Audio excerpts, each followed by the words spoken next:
Oxygen છે, hydrogen, helium, lithium, beryllium છે, carbon છે, ઓક્સિજન છે, નાઇટ્રોજન છે, સલ્ફર છે.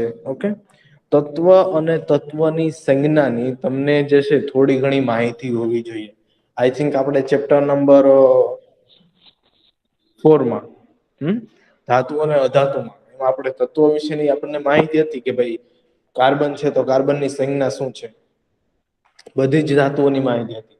સોડિયમની સંજ્ઞા શું છે. તો એ માહિતી હશે તમારી પાસે, બરોબર. અને ના હોય તો હું તમને જે છે 20 નામ જેટલા આપીશ. કેટલા? 18 નામ. ચલો ને 18 આપીશ.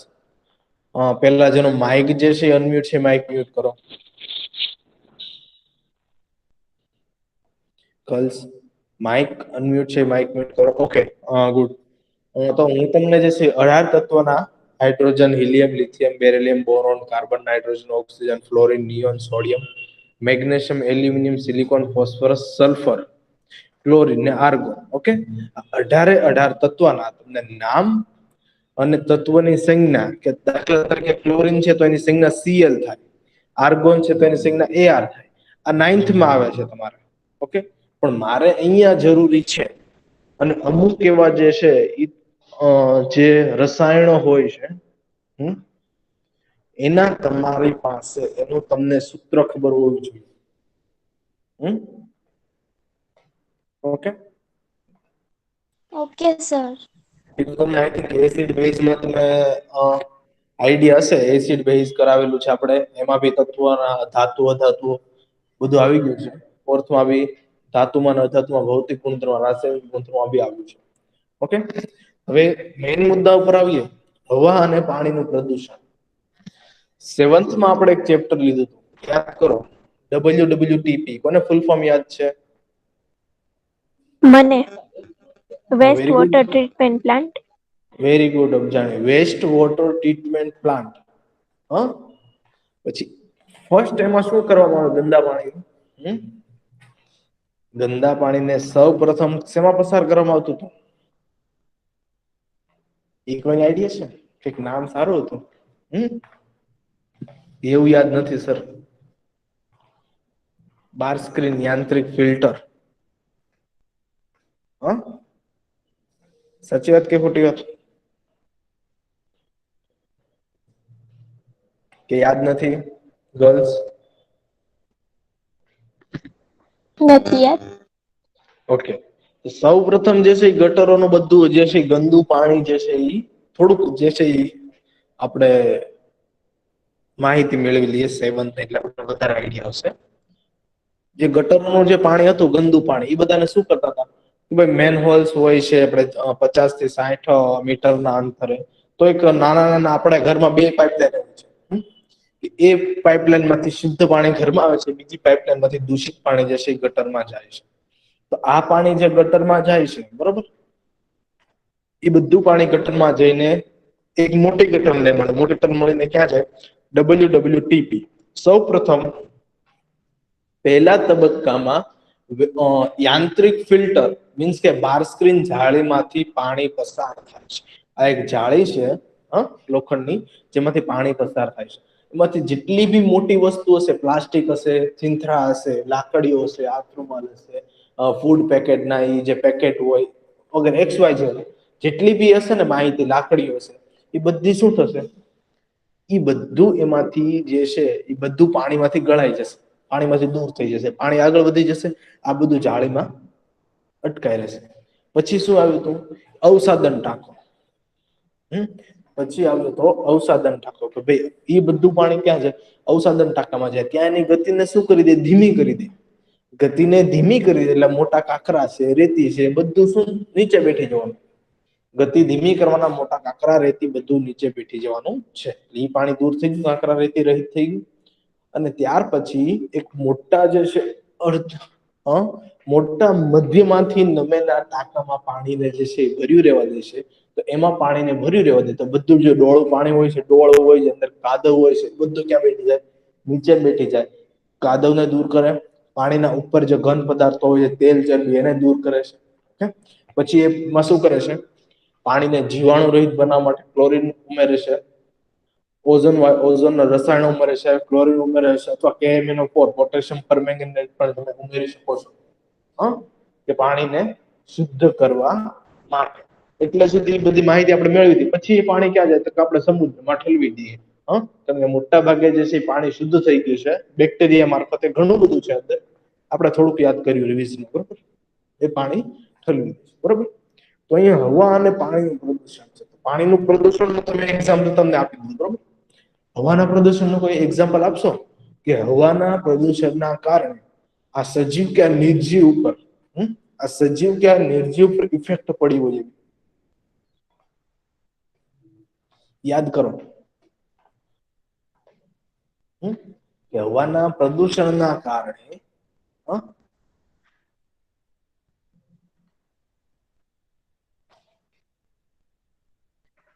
એક વસ્તુ યાદ અપાવું, હિન્ટ આપું છું. દુનિયામાં કેટલી અજાયબી છે? 7.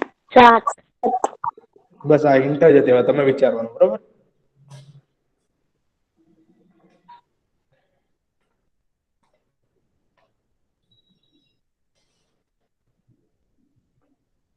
બસ આવું નહીં ચાલે. હિન્ટ આપી છે તમને, હિન્ટ આપી છે, વિચારો. દુનિયામાં 7 અજાયબી છે. આખી દુનિયામાં 7 અજાયબી છે. આપણે ક્યાં રહીએ છીએ?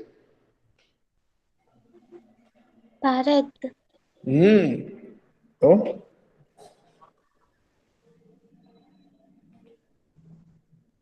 ભારતમાં રહીએ છીએ, બરોબર. ઓકે, પછી આગળ નહીં. દુનિયામાં 7 અજાયબી છે આખી. હા બોલો. યસ. નથી સમજાતો. શું? સવાલ નથી સમજાતો. ઓકે, એટલે હિન્ટ આપી છે. આ તો મેં તમને હિન્ટ આપી છે.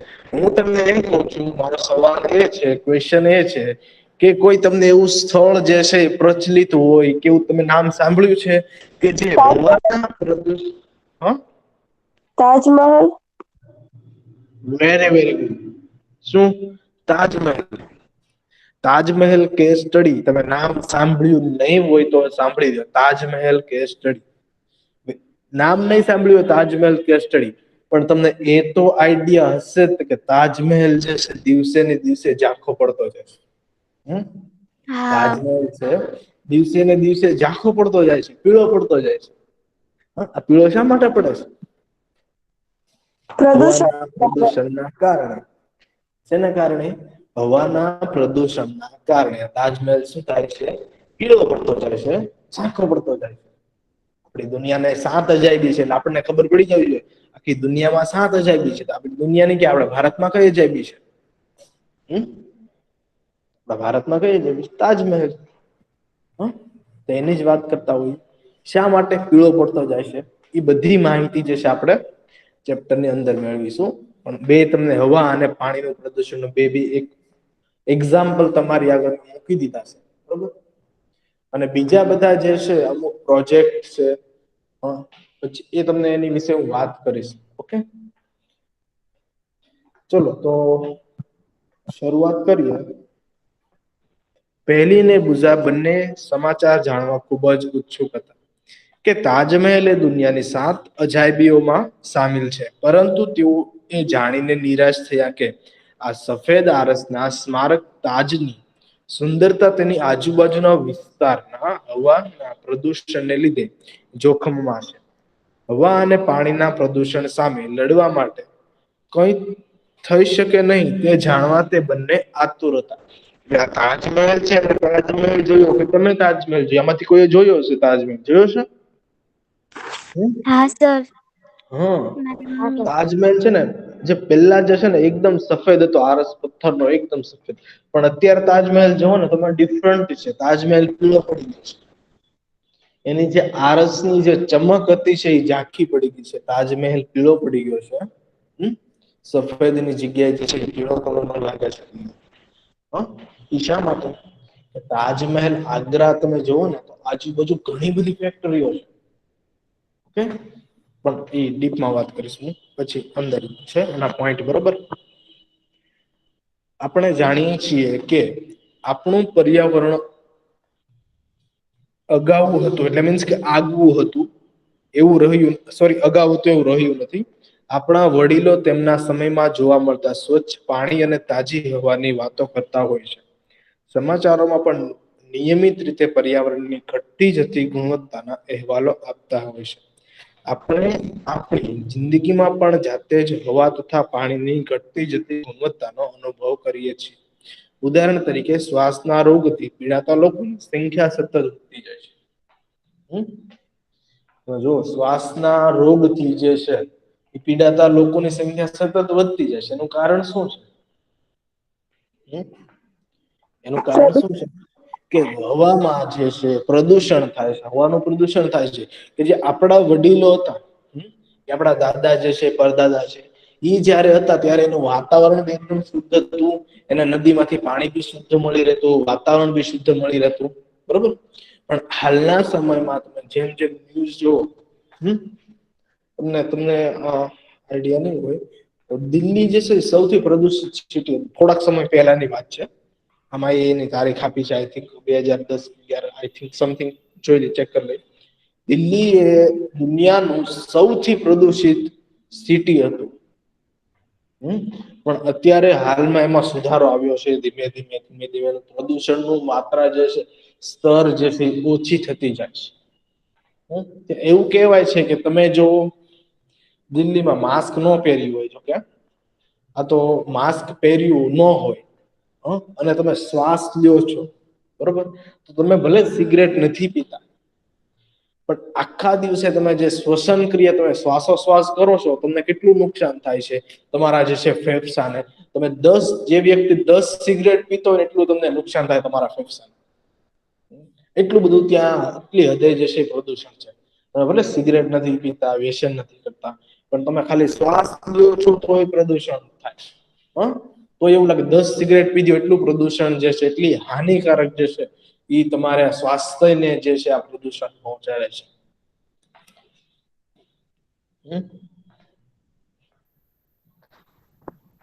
એ પછી જેમ બધા પોઈન્ટ આવશે તેમ તેમ ધીમે ધીમે આપણે એ પોઈન્ટ આગળ વધીશું, બરોબર. એક કલ્પના કરતા જ ધ્રુજારી છૂટી જાય છે કે શુદ્ધ હવા તથા પાણી સંપૂર્ણ રીતે ઉપલબ્ધ જ નહીં હોય. અગાઉના ધોરણે તમે હવા તથા પાણીનું મહત્વ વિશે શીખી ગયા છો. આ પ્રકરણમાં આપણે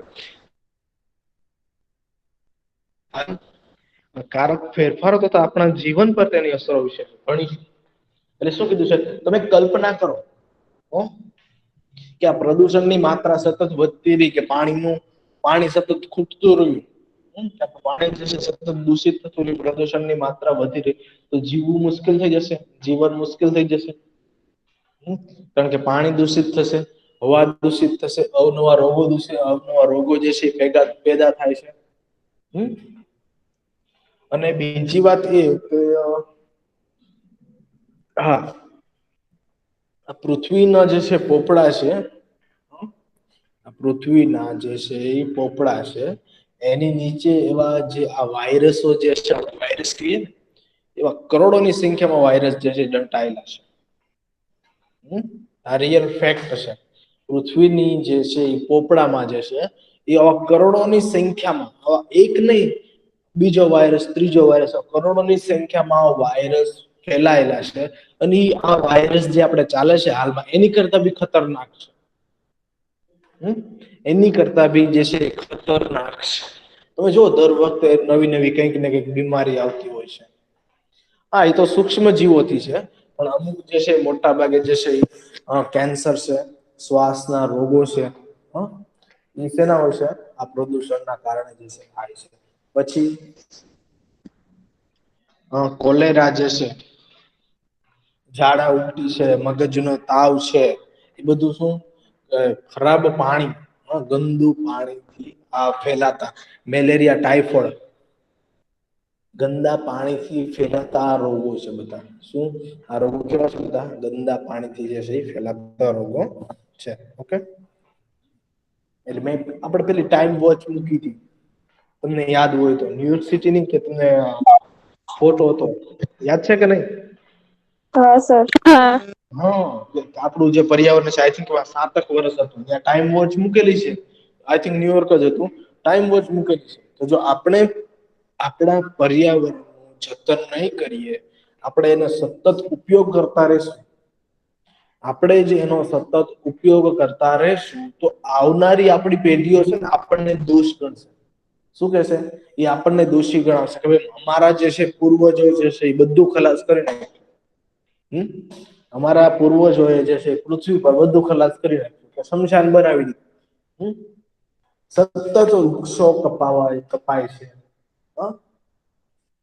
સતત હવાનું પ્રદૂષણ વધતું જાય છે.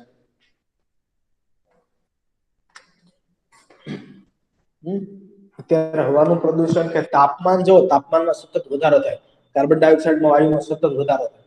આજથી 50 વર્ષ પછી ગણો તો 2 ડિગ્રી તાપમાન વધી જશે. આ તાપમાન છે એના કરતા 2 ડિગ્રી તાપમાન વધી જશે. તાપમાન છે એના કરતા 2 ડિગ્રી તાપમાન જે છે વધી જશે. એટલે 2 ડિગ્રી તાપમાન વધે એટલે તમે વિચારો કે ધ્રુવ પ્રદેશનો કેટલો બરફ ઓગળશે. ધ્રુવ પ્રદેશનો કેટલો બરફ ઓગળશે, હિમ નદીઓ છે, બરફથી ઢંકાયેલા પર્વતો છે, કેટલો બરફ ઓગળશે અને કેટલી જે છે પાણી આવશે દરિયામાં, અને આપણી આગળ જે છે એટલી જે સમસ્યાઓ જે છે આપણે એને ઉકેલી કે સોલ્વ કરી શકતા નથી, અને કુદરતી ઘટનાને આપણે રોકી શકતા નથી. કુદરતી ઘટનાને આપણે જે છે એ રોકી શકશું નહીં. એટલે આ કોના કારણે થાય છે? આ બધાનું જે છે એ ગુનેગાર કોણ છે? મનુષ્ય. આ કુદરતનો ગુનેગાર કોણ છે? મનુષ્ય. કઈ રીતે? મનુષ્ય ભાઈ કઈ રીતે કચરો ઉત્પન્ન કરે છે, કઈ રીતે હવાને દૂષિત કરે છે, કઈ રીતે પાણીને દૂષિત કરે છે.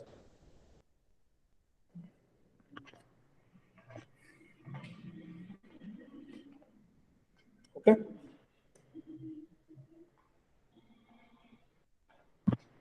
ચલો હવાનું પ્રદૂષણ પહેલા જોઈએ. હવાનું સમજાય છે ને ગર્લ્સ? હા. ઓકે, ના સમજાય તો મને કહેજો. લેક્ચર પતી ગયો આપણો? ઓહ સોરી, 45 પતે છે ને? હા સર. ઓકે. હવાનું પ્રદૂષણ. ખોરાક વગર આપણે થોડોક સમય ટકી શકીએ છીએ, પરંતુ હવા વિના આપણે થોડીક મિનિટ પણ ટકી શકતા નથી. આ સાદી વાસ્તવિકતા આપણને શુદ્ધ હવા આપણા માટેનું મહત્વ સમજાવે છે. તમે જાણો છો કે હવા એ વાયુઓનું મિશ્રણ છે. કે ખોરાક વગર તો આપણે ટકી શકીએ, ચાલો એવા આપણી પાસે એવા એક્ઝામ્પલ બી છે જે ખોરાક લેતા જ નથી. ઘણા બધા એક્ઝામ્પલ છે કે જે ખોરાક વગર રહેતા હોય, 5 દિવસ 10 દિવસ આપણે કાઢી નાખીએ. પણ અવાજ ન હોય, વાતાવરણ ન હોય તો તમે 2 મિનિટ કેમ કાઢશો? 2 મિનિટ તમને શ્વાસ ન મળે, 2 મિનિટ ન મળે શ્વાસ, તો શું કરશો? જીવી શકીએ આપણે? નહીં. આપણું જે વાતાવરણ જે છે એ વાયુઓનું મિશ્રણ છે. બધા વાયુઓનું મિશ્રણ થઈને વાતાવરણ બન્યું છે. એટલે આપણે જે છે તાપમાન જે છે ને અહીંયા કંટ્રોલ છે. બાકી તમે મંગળ ઉપર ને શુક્ર ઉપર જાઓ, મંગળ ગ્રહ અને શુક્ર ગ્રહ બંને એવા ગ્રહ છે ત્યાં તમને ખબર છે કાર્બન ડાયોક્સાઇડ નું પ્રમાણ કેટલું છે? 95.97% ત્યાંના વાતાવરણમાં કાર્બન ડાયોક્સાઇડ નું પ્રમાણ છે. 100% માંથી 95 થી 97% તો કાર્બન ડાયોક્સાઇડ નું પ્રમાણ છે. તો વિચાર કરો તમે, ગ્લોબલ વોર્મિંગ તો વાત જ ન આવે. ગ્લોબલ વોર્મિંગ તો ધજિયા જ ઉડી જાય, વાત જ નથી આવતી ગ્લોબલ વોર્મિંગ. થોડુંક તાપમાન વધે આપણને ગ્લોબલ વોર્મિંગની જે છે ડર લાગવા મળે છે. ઉનાળામાં વૈશ્વિક સમસ્યા, ત્યાં તો એ વાત જ નથી આવતી. ત્યાં ખાલી કાર્બન ડાયોક્સાઇડ છે, બધા વાયુ છે નહીં, વાતાવરણ છે નહીં. ત્યાંનું તાપમાન તમે જોયું? શુક્રનું તાપમાન કહો ને તમને. શુક્રનું આઈ થિંક તાપમાન જે છે એ રાત્રિનું તાપમાન -110 ડિગ્રી સેલ્સિયસ છે. રાત્રિનું તાપમાન જે છે -110 ડિગ્રી સેલ્સિયસ છે.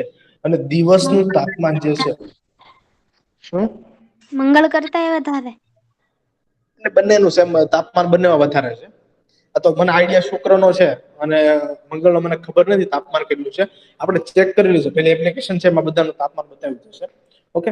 અને તમે જે છે ઈ દિવસનું તાપમાન જોવો, સમથિંગ બંને ગ્રહો, બુધનું બી વધારે છે. સમથિંગ દિવસનું તાપમાન જોવો ને તો 190 ડિગ્રી સેલ્સિયસ છે, પ્લસ માઇનસ 190 ડિગ્રી સેલ્સિયસ. અહીંયા આપણે ઉનાળામાં 48 ડિગ્રી પારો પહોંચી જાય ને તો બી આપણને હાહાકાર થઈ જાય. 48 ડિગ્રી પારો પહોંચી જાય તો બી આપણે રહી શકતા નથી. આપણે પાસે બીજો કોઈ ગ્રહ, બીજો કોઈ ઓપ્શન ઉપલબ્ધ છે નહીં પૃથ્વી સિવાય. એટલે મનુષ્ય જે છે એ જેટલું પ્રમાણમાં પૃથ્વીને ગંદી કરશે, એટલે મીન્સ કે એનો ઉપયોગ કરશે, એનો દુરુપયોગ કરશે, વૃક્ષો કાપી નાખશે, પાણી જે છે એને બગાડ કરશે, પ્રદૂષણ ફેલાવશે, જેટલા બી પ્રમાણમાં પ્રદૂષણ ફેલાવશે છેલ્લે ભોગવીને આપણે નહીં જઈએ પણ આપણા પૂર્વજો પણ જશે.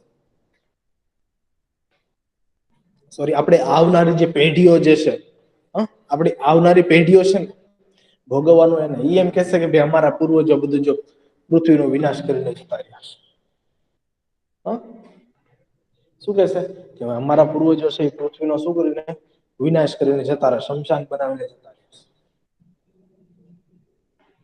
આપણે જોનું રક્ષણ નહીં હોય. હકીકત ફેક્ટ વાત કહું ને તમને, કોઈ બી ભૌગોલિક સ્થાન હોય ને, જો તમારે પહેલી વાત તો એ કે પ્રદૂષણને જો બચાવવું હોય, વાતાવરણ જો સારું રાખવું હોય, પૃથ્વીને બચાવવું તો વૃક્ષો વધુ વાવવા પડે. પહેલી વાત, વૃક્ષો વધુ વાવવા, વધુ ને વધુ વૃક્ષો વાવવા પડે. અને દરેક જે છે એક સરકારના ફોરેસ્ટના નિયમ અનુસાર કે દરેક ભૌગોલિક સ્થાન હોય, ભૌગોલિક સ્થાન એટલે એમાં જમીન બધું આવે, દરેક ભૌગોલિક સ્થાન છે જમીન હોય છે મુદ્દાઓ, દરેક ભૌગોલિક સ્થાનમાં 33% જંગલ હોવા જોઈએ.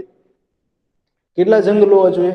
33% જંગલોનું પ્રમાણ હોવું જોઈએ. તમને ખબર છે ઇન્ડિયામાં જંગલોનું પ્રમાણ કેટલું છે, વૃક્ષોનું પ્રમાણ કેટલું છે?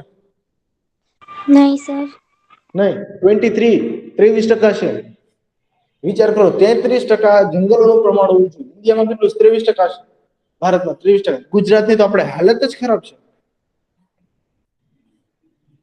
ગુજરાતમાં તો બસ ગીર સોમનાથના જંગલો, બસ એટલું. અને પછી એક સાઈડ આપણે દક્ષિણ ગુજરાતના ગણી લઈએ, ગુજરાતમાં 10% છે. કેટલા છે? ગુજરાતમાં 10% જે છે જંગલો છે. તો તમે વિચાર કરો, એ લોકો એમ કહેતા હોય કે નહીં, હકીકતમાં કોઈ બી ભૌગોલિક સ્થાન હોય 33% જંગલો હોવા જોઈએ. આ બધી વસ્તુની જે છે એ સમસ્યા જે છે એનો ઉકેલ જે છે એ મારા ખ્યાલ પ્રમાણે જે છે, હું માનું ત્યાં સુધી 100% નહીં પણ 50% તો વૃક્ષો ઉપર જ ડિપેન્ડ કરે છે. તમે જેટલા વધુ વૃક્ષો વાવશો એટલું તમારું વાતાવરણ જે છે શુદ્ધ રહેશે, પાણી તમારું શુદ્ધ રહેશે, જમીનનું ધોવાણ અટકશે. એટલે બધું ડિપેન્ડ કોના ઉપર કરે છે? વૃક્ષો ઉપર.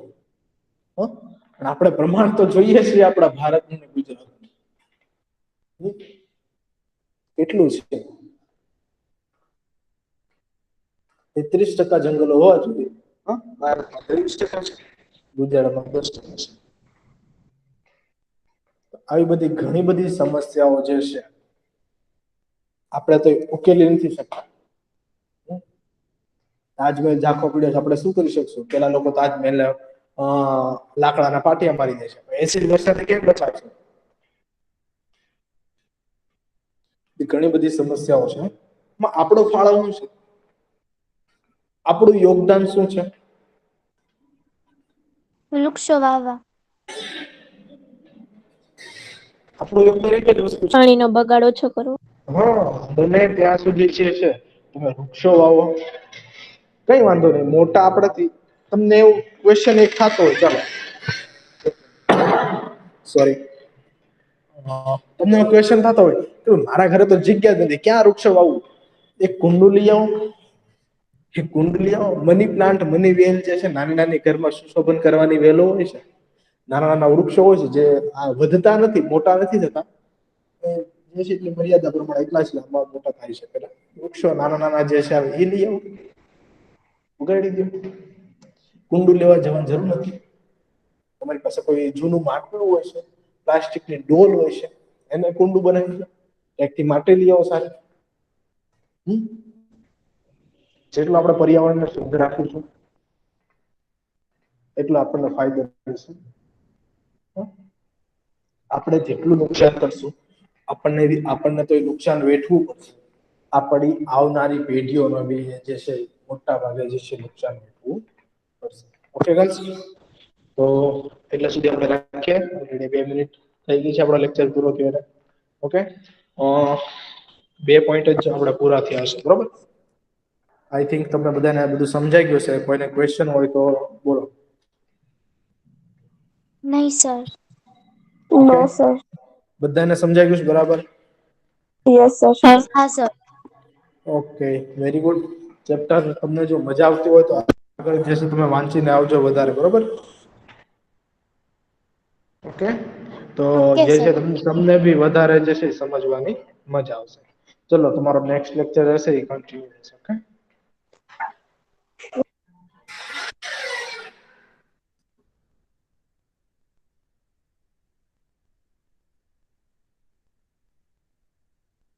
Good morning. Good morning Kaniz miss. Good morning miss. Good morning miss. Morning. Good morning. Roll number type કરી દો. Good morning. કેમ છો બધા? રોલ નંબર ફટાફટ બધા ટાઈપ કરશે.